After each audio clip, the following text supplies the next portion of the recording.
Hi, my name is Phil Gardner and welcome to Fun with Boxes.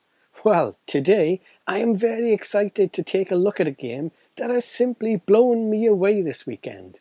And that is General Order's World War II, designed by David Thompson and Trevor Benjamin and published by Osprey Games. General Orders is a two-player head-to-head area control worker placement game with a World War II theme. But if World War II games are not your bag, please don't be put off by the theme, as you will be missing out on an absolutely brilliant two-player gaming experience. In General Orders, you are two commanders facing off against each other as you try to take control of a crucial battlefield. You need to ensure you protect your headquarters and keep your units in supply as you ward off enemy assaults and barrages, whilst in turn looking to seize strategic assets and perhaps also seize the enemy's headquarters and mark a decisive and immediate victory. But your opponent is also trying to do the same in this dynamic tactical tug-of-war two-player game that excels on every level. This really is the perfect mix of traditional worker placement Eurogame and wargame, making an extremely accessible, easy to learn and quick to play tactful strategy game that will provide you with one of the best head-to-head two-player experiences I've had for quite some time. So, let's take a Fun with Boxes look at what you get with General Orders World War II, and then we can have a closer look at the game and how it plays.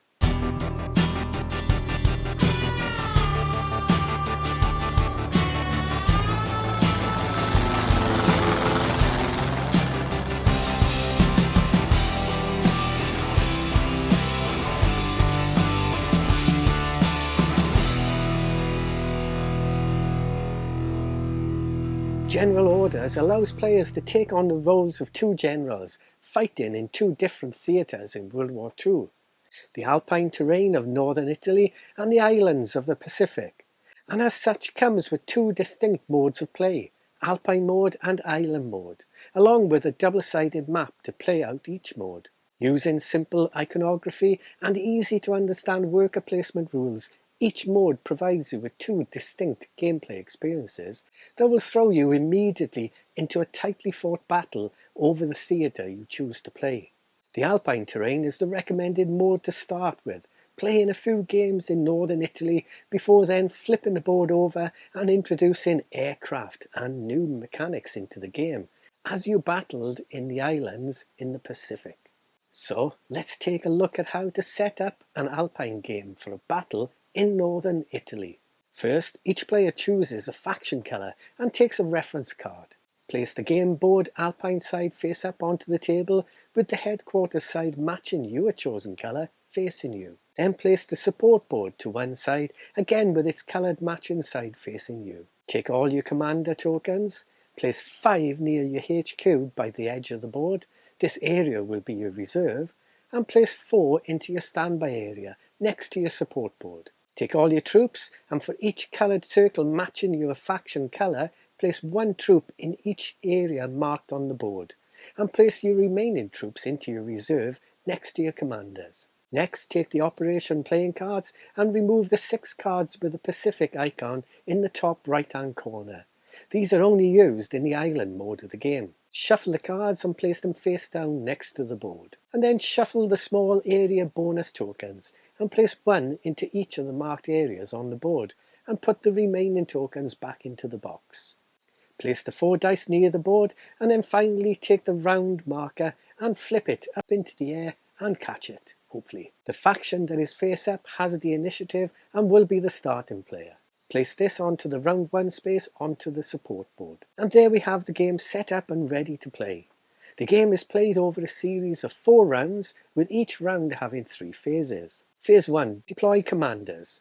Starting with the player who has the initiative, each player gets to place one of their commanders onto an action space on the board. Players continue to do this until they pass. If a player passes, the other player can continue placing commanders until they too then pass. Phase 2. Recall commanders. Simply return all commanders to your reserve. If you have obtained any extra commanders, return these back to their standby area instead. Phase 3. Advance the round marker. On this last part of the round, you advance the round marker. and if there's no space to advance the round marker to, the game will immediately end. And talking of ending the game.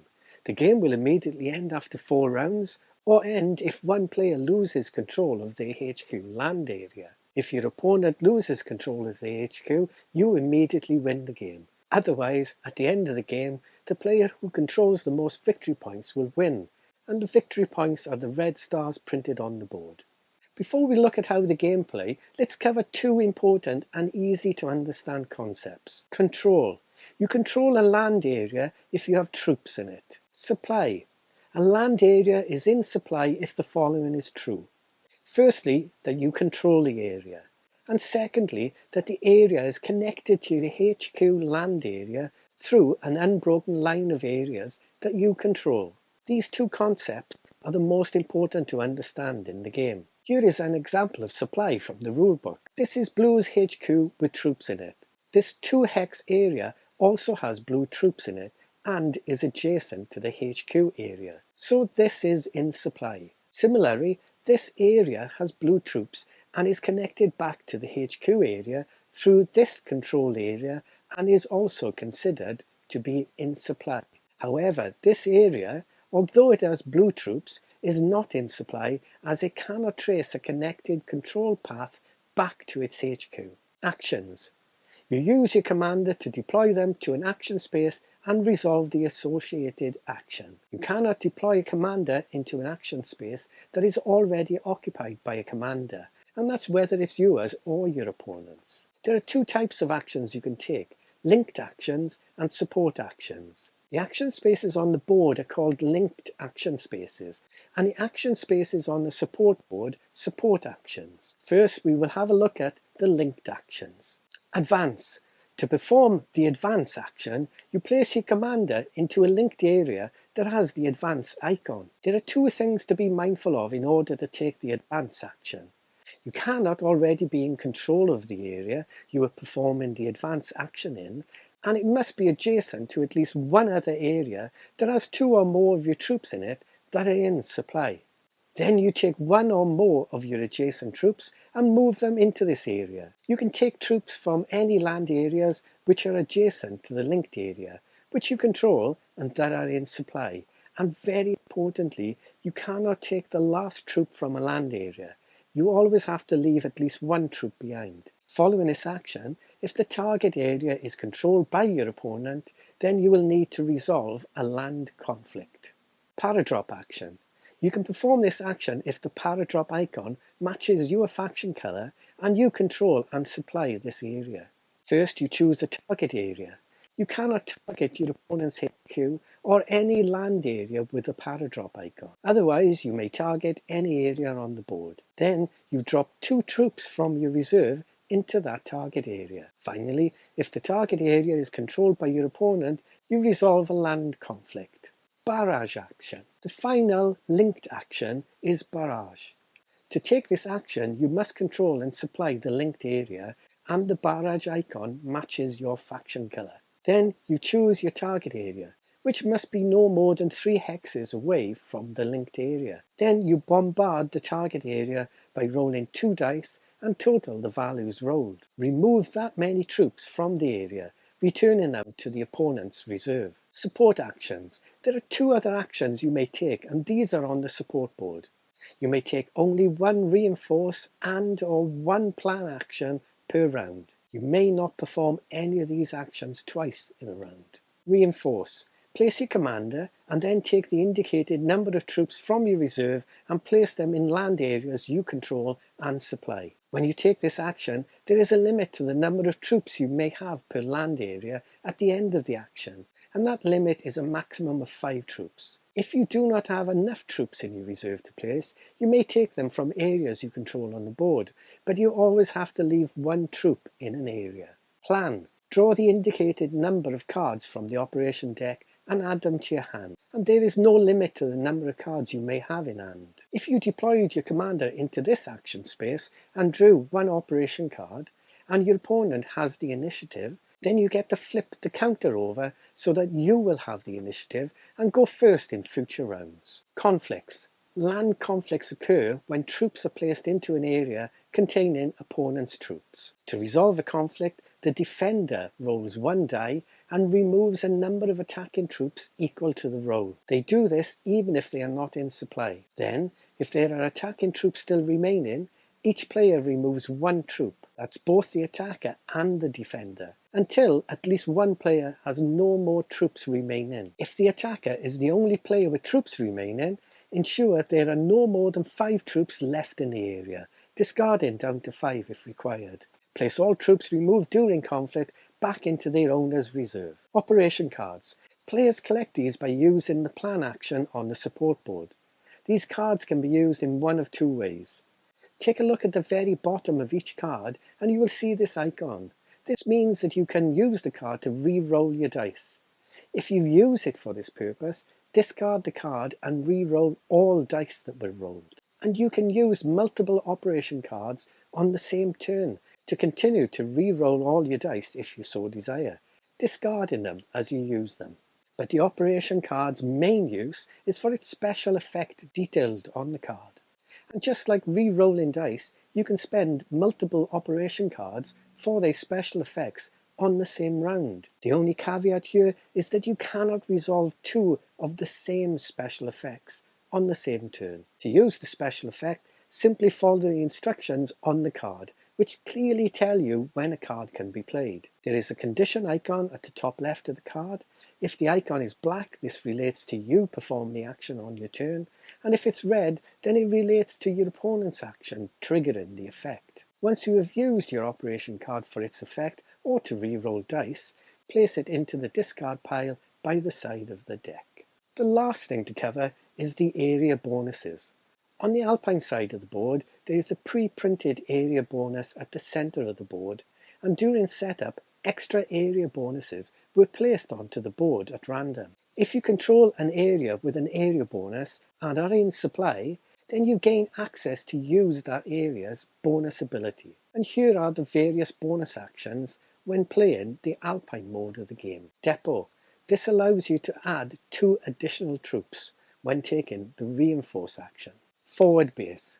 Immediately after performing the advance action, add 1 further troop from your reserve before resolving any conflicts. Observer post. When taking the barrage action, roll 1 additional die. Recon post. When taking the plan action, draw 1 additional card. Signal unit. Take 1 commander from your standby area and place it into your reserve. In future, if you lose control or supply of this area, return 1 commander from your reserves back to the standby area. If you have none in your reserve, then return 1 from the board. Air control post. When taking the Paradrop action, add 1 additional troop. And finally, town centre. When defending during land conflict, roll 1 additional die during the defence step. And that's everything you need to know to play the Alpine version of the game. It's recommended that you play a few games in this mode before trying out the island mode, which introduces aircraft into the game. To keep this video at a reasonable length, I will not go over the island mode of the game. But it's worth noting that the rulebook is excellent, by the way, clearly highlighting all the rules that are appropriate to the island mode so that you can easily pick them out. And once you've played the Alpine mode a few times, you will have no difficulty picking up the new rules for the island mode. And before you know it, you will be taken to the skies as you battle against your opponent. Fantastic stuff. Well, I have to say, this game is truly, truly fantastic. I can't remember the last game I played that left me feeling like this after just 1 play of the game. I could not stop talking about it, or stop thinking about it. And this is bearing in mind that my wife beat me too. And not just beat me, I mean destroyed me, completely. But I just did not care. I was completely enthralled with the game, about how it played, how the actions worked, and how everything worked so brilliantly together, creating this superb head-to-head 2-player battler game. And a few days later, I'm still thinking about the game, about what I could have done and should have done to turn my absolute embarrassing defeat into a victory to be proud of. This is a brilliant worker placement game weaved into a simple, engaging, traditional war game that really works and provides you with a terrific 2-player battle game that plays in 30 minutes or less. I simply cannot recommend this game enough. It's one of the best games I've played in a while. 2 ginormous fun with boxes thumbs up for this small and perfectly formed 2-player game from 2 of the best designers out there. Fantastic stuff. Well, thanks very much for watching. If you enjoyed this video, I'd be really grateful if you could give it a thumbs up, and also if you would hit that subscribe button too. That would be great. Well, please take care and bye for now.